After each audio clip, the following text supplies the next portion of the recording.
عموماً مکہ کے نوجوانوں میں پائی جاتی تھیں۔ اس وقت دنیا کتنی بگڑی ہوئی تھی یہ تو بتا دیا گیا، اور زیادہ بگڑے ہوئے جوان لوگ ہی ہوتے ہیں، نوجوان اور جوان زیادہ بگڑے ہوئے ہوتے ہیں، لیکن اس وقت حضور تمام بری عادتوں سے دور تھے۔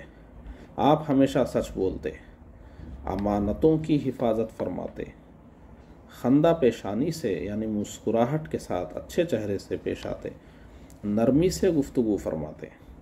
25 سال کے نوجوانوں میں کہاں نرمی ہوتی ہے، وہ تو ذرا سی بات پہ بھڑک جاتے ہیں۔ کمزوروں کی مدد فرماتے، کمزوروں کی مدد، یہ ہر جوان کے اندر یہ جذبہ نہیں ہوتا ہے۔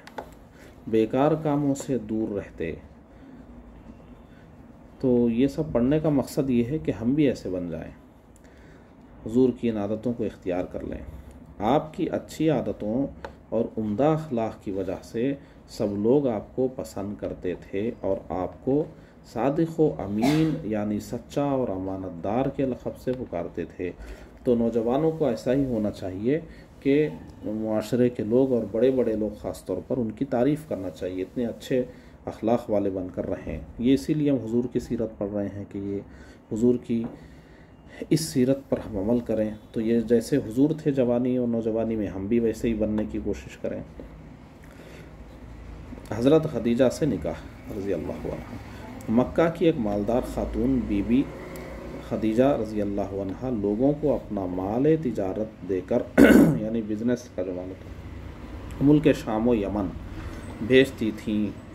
بی بی خدیجہ نے، اس وقت مکہ کے لوگ بزنس وہیں سے کرتے تھے، ملک شام اور یمن وغیرہ سے، تو یہ بھی اپنا مال بھیجتے تھے۔ تو خدیجہ نے جب رضی اللہ عنہ نے حضور صلی اللہ علیہ وسلم کی سچائی اور امانت داری کا چرچا سنا تو آپ کو مال تجارت لے کر ملک شام جانے کی پیشکش کی۔ جو لوگ بزنس کرتے ہیں ان کو سچے اور ایماندار لوگوں کی ضرورت ہوتی ہے۔ تو حضرت خدیجہ کا بھی اپنا بزنس تھا، تو جب ان کو معلوم ہوا کہ حضور سچے ہیں اور امانت دار ہیں تو انہوں نے حضور کو اپنا مال پیش کیا کہ آپ یہ لیجئے اور تجارت کیجئے۔ حضور صلی اللہ علیہ وسلم نے یہ پیشکش قبول کی اور مال تجارت لے کر ملک شام تشریف لے گئے۔ اس مرتبہ تجارت میں خوب برکت ہوئی، اچھا فائدہ ہوا۔ اس سفر میں بی بی خدیجہ رضی اللہ عنہا نے اپنے غلام میسرہ کو حضور کی خدمت کے لیے ساتھ بھیجا تھا۔ میسرہ کو اس سفر میں آپ کی خصوصیات اور خوبیوں کو قریب سے دیکھنے کا موقع ملا۔ ان کو اسی لیے حضرت خدیجہ نے بھیجا تھا کہ یہ ذرا غور سے ان کو دیکھیں اور ان کے جو بھی معاملات ہیں آ کر بتائیں۔ اور واپس آنے کے بعد میسرہ نے ان خصوصیات یعنی حضور کی جو خاص باتیں تھیں جو اور لوگوں میں نہیں ہوتی، خصوصیات و خوبیوں کو بی بی خدیجہ سے بیان کیا۔ بی بی خدیجہ بہت ہی پاک دامن اور نیک خاتون تھیں، اچھی عورت تھیں بہت۔ حضور صلی اللہ علیہ وسلم کی پاکیزہ سیرت سے متاثر ہو کر آپ نے نکاح کی پیشکش کی۔ چنانچہ دونوں خاندان کے ذمہ دار افراد نے معاملات طے کیے اور بی بی خدیجہ کو حضور صلی اللہ علیہ وسلم کے نکاح میں آنے کا شرف ملا، ام المومنین بن گئیں۔ بی بی خدیجہ کو حضور صلی اللہ علیہ وسلم سے نکاح میں آنے کا شرف ملا۔ بی بی خدیجہ 2 مرتبہ کی بیوہ تھیں، اولاد والی تھیں اور عمر 40 سال تھی۔ حضور صلی اللہ علیہ وسلم کا یہ پہلا نکاح تھا اور عمر 25 سال تھی۔ حضور صلی اللہ علیہ وسلم ام المومنین حضرت خدیجہ الکبریٰ رضی اللہ عنہا سے بہت محبت فرماتے تھے۔ عورتوں میں سب سے پہلے آپ نے ہی اسلام قبول کیا۔ حضور صلی اللہ علیہ وسلم کے نکاح میں آنے کے بعد آپ 25 سال تک باحیات رہیں۔ آپ کی زندگی میں حضور صلی اللہ علیہ وسلم نے دوسرا نکاح نہیں کیا۔ دیکھیے ہمارے نبی کی 63 سال کی زندگی، 25 سال میں پہلا نکاح ہو رہا ہے اور پھر اگلے 25 سال تک کوئی نکاح نہیں ہوا، یعنی 50 سال ہو گئے۔ تو 50 سال کی زندگی ایک ہی زوجہ کے ساتھ گزری، پھر حضرت خدیجہ کے بعد دوسرے نکاح ہوئے۔ حضور صلی اللہ علیہ وسلم کے بیٹے حضرت عبداللہ اور حضرت قاسم، بیٹیاں حضرت زینب، حضرت رقیہ، حضرت ام کلثوم اور حضرت فاطمہ زہرا رضی اللہ عنہن سب کے سب حضرت خدیجہ الکبریٰ رضی اللہ عنہا سے پیدا ہوئے۔ ان سب کی امی جان حضرت خدیجہ ہیں۔ حضور صلی اللہ علیہ وسلم کے ایک بیٹے حضرت ابراہیم حضور صلی اللہ علیہ وسلم کی باندی ماریہ قبطیہ سے ہیں، تو حضور کی 11 بیویوں میں سے صرف حضرت خدیجہ سے اولاد ہے، باقی 10 بیویوں میں سے کسی سے بھی اولاد نہیں ہے۔ اب دیکھیے ازواج مطہرات، حضور صلی اللہ علیہ وسلم کی بیویوں کو ازواج مطہرات کہتے ہیں۔ ازواج مانا بیویاں، مطہرات مانے پاک باز۔ قرآن مجید میں اللہ تعالیٰ نے ازواج مطہرات کو تمام مومنین کی مائیں فرمایا، اس لیے انہیں امہات المومنین یعنی مومنین کی مائیں کہا جاتا ہے۔ تو حضور کی بیویوں کے 2 نام ہیں، ازواج مطہرات، پاک باز بیویاں یعنی اور عورتوں کی طرح نہیں تھی، پاکیزہ صفت کی تھی، اور مومنین کی مائیں ہیں تو امہات المومنین۔ اب ان کے نام دیکھیے، حضور صلی اللہ علیہ وسلم کی ازواج مطہرات 11 ہیں۔ اب دیکھیے 11 کے نام ہوں گے: ام المومنین حضرت خدیجۃ الکبریٰ رضی اللہ عنہا، ام المومنین حضرت عائشہ صدیقہ رضی اللہ عنہا، ام المومنین حضرت سودا رضی اللہ عنہا، ام المومنین حضرت حفصہ رضی اللہ عنہا، ام المومنین حضرت زینب بنت خزیمہ رضی اللہ عنہا، ام المومنین حضرت زینب بنت جہش رضی اللہ عنہا، ام المومنین حضرت ام سلمہ رضی اللہ عنہا، ام المومنین حضرت جویریہ رضی اللہ عنہا، ام المومنین حضرت ام حبیبہ رضی اللہ عنہا، ام المومنین حضرت صفیہ رضی اللہ عنہا، ام المومنین حضرت میمونہ رضی اللہ عنہا۔ یہ 11 نام ہو گئے۔ ازواج مطہرات حضور صلی اللہ علیہ وسلم کے نکاح میں آنے سے پہلے اور نکاح میں آنے کے بعد ہمیشہ پاک دامن تھیں، اچھی عورتیں تھیں، وہ پاک دامن تھیں۔ ازواج مطہرات عام عورتوں کی طرح نہیں ہیں، بلکہ ان کا مقام بلند ہے اور ان کی عظمت قرآن مجید میں بیان ہوئی۔ یہ بہت مقدس خواتین ہیں۔ آگے دیکھیے، حضور صلی اللہ علیہ وسلم غار حرا میں جب سرکار دو عالم صلی اللہ علیہ وسلم کی عمر شریف تقریباً 40 سال کی ہو گئی اور نبوت کو ظاہر کرنے کا وقت قریب آ گیا، تو حضور صلی اللہ علیہ وسلم کو اچھے اچھے خواب نظر آنے لگے۔ جو کچھ آپ خواب میں دیکھتے دن کی روشنی کی طرح ظاہر ہو جاتا۔ پھر آپ کے دل میں اللہ تعالیٰ نے تنہائی یعنی اکیلے رہنے کی محبت ڈال دی۔ آپ کئی روز تک توشہ ساتھ لے کر مکہ کے قریب ایک پہاڑ کے غار میں تشریف لے جاتے اور عبادت الہی میں مشغول ہو جاتے۔ چند روز تک عبادت میں رہ کر واپس گھر تشریف لاتے۔ گھر میں کچھ عرصہ گزار کر پھر اسی غار کو تشریف لے جاتے۔ اس غار کا نام غار حرا ہے۔ دیکھیے پہلی وحی کا نزول۔ غار حرا میں عبادت کا یہ سلسلہ ربیع الاول سے شروع ہوا اور 6 مہینے کے بعد جب حضور صلی اللہ علیہ وسلم کی عمر شریف مکمل 40 سال کی ہو گئی، تو رمضان مبارک کی ایک مقدس رات میں اللہ تعالیٰ نے جبرائیل علیہ السلام کے ذریعے سب سے پہلی وحی نازل فرمائی۔ جبرائیل علیہ السلام سورہ علق کی ابتدائی آیات لے کر نازل ہوئے۔ یہ 30ویں پارے میں ہے سورہ علق، جس کی پہلی آیت کریمہ ہے بسم اللہ الرحمن الرحیم اقرأ بسم ربک الذی خلق۔ ان آیات کا ترجمہ یہ ہے: پڑھو اپنے رب کے نام سے جس نے پیدا کیا، آدمی کو خون کی پھٹک سے بنایا، خون کے لوتھڑے سے۔ پڑھو اور تمہارا رب ہی سب سے بڑا کریم، جس نے قلم سے لکھنا سکھایا، آدمی کو سکھایا جو نہ جانتا تھا۔ یہ 5 آیتیں ہوئی۔ یہ سب سے پہلی وحی تھی جس کی وجہ سے آپ کے بدن کو بڑی تکلیف ہوئی۔ ان کلمات کو یاد کرنے کے بعد آپ گھر تشریف لائے اور ام المومنین حضرت خدیجۃ الکبریٰ رضی اللہ عنہا کو وحی کی ساری کیفیت بیان فرمائی اور اپنی نبوت کا اظہار فرمایا۔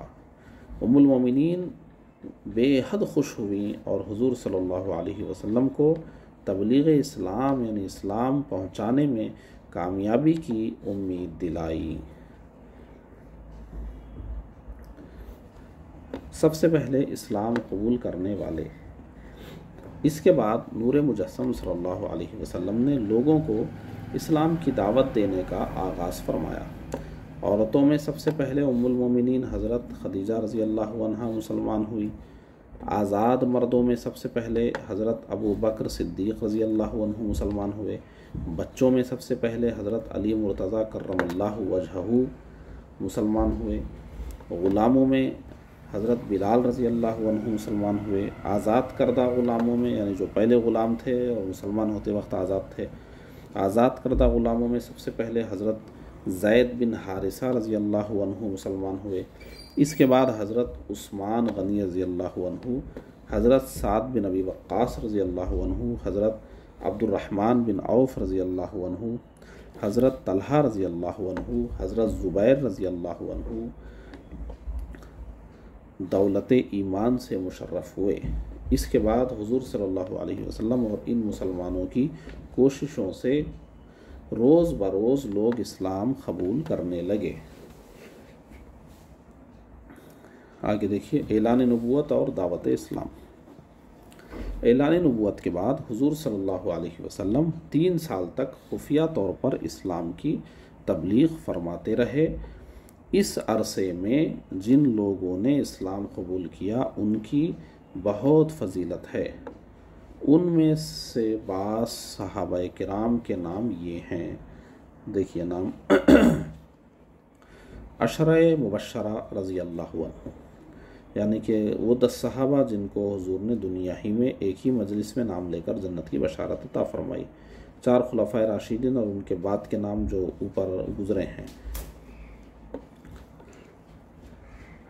نمبر 11 سے دیکھیے: حضرت خدیجۃ الکبریٰ رضی اللہ عنہا، حضرت عائشہ صدیقہ رضی اللہ عنہا، حضرت اسماء بنت ابو بکر رضی اللہ عنہا، حضرت حمزہ رضی اللہ عنہ، حضرت بلال رضی اللہ عنہ، حضرت زید بن حارثہ رضی اللہ عنہ، حضرت عبداللہ بن مسعود رضی اللہ عنہ، حضرت عمار بن یاسر رضی اللہ عنہ، حضرت صہیب رومی رضی اللہ عنہ، حضرت ارقم بن ارقم رضی اللہ عنہ، حضرت ابو ذر غفاری رضی اللہ عنہ، حضرت ابو سلمہ رضی اللہ عنہ، حضرت عمیر رضی اللہ عنہ، حضرت عمران بن حسین رضی اللہ عنہ، حضرت حسین رضی اللہ عنہ، حضرت حاتبہ رضی اللہ عنہ، حضرت حاتب رضی اللہ عنہ، حضرت خطامہ رضی اللہ عنہ، حضرت سلیط رضی اللہ عنہ، حضرت عیاش بن ربیعہ رضی اللہ عنہ، حضرت مسعود بن قاری رضی اللہ عنہ، حضرت عبیدہ بن حارث رضی اللہ عنہ، حضرت فاطمہ بنت خطاب رضی اللہ عنہا، حضرت سمیہ رضی اللہ عنہا، حضرت اسماء بنت امیس رضی اللہ عنہا، حضرت عبداللہ بن جہش رضی اللہ عنہ، حضرت عبداللہ بن مظعون رضی اللہ عنہ۔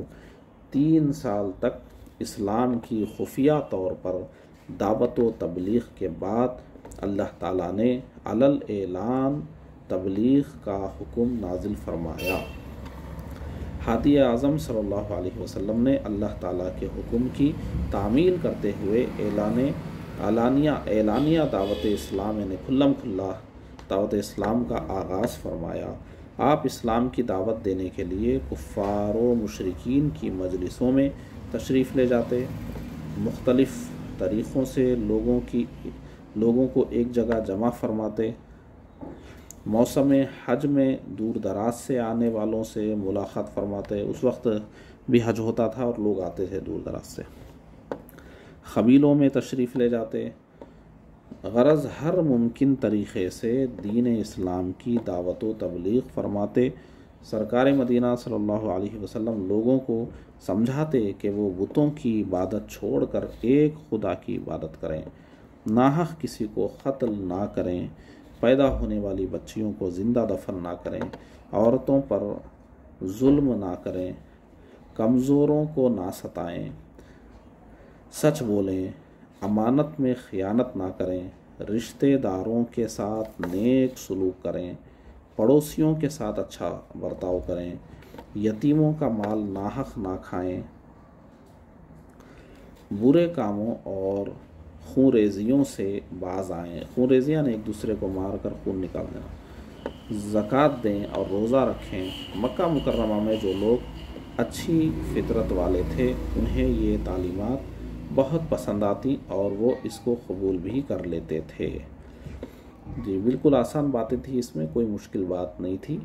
آپ اس ویڈیو کے ذریعے بھی اس کتاب کی تیاری کر سکتے ہیں۔ مشکل الفاظ کا معنی میں نے بتا دیا، اور اس ویڈیو کو آپ بار بار سنتے بھی رہیں گے تو آپ کے ذہن میں باتیں بیٹھیں گی۔ جب کتاب پڑھنے کا موقع ہو کتاب پڑھیں، اور جب کتاب پڑھنے کا موقع نہ ہو اس ویڈیو کو سنیں گے تو بھی باتیں ذہن میں بیٹھ جائیں گی۔ السلام علیکم ورحمۃ اللہ تعالیٰ وبرکاتہ۔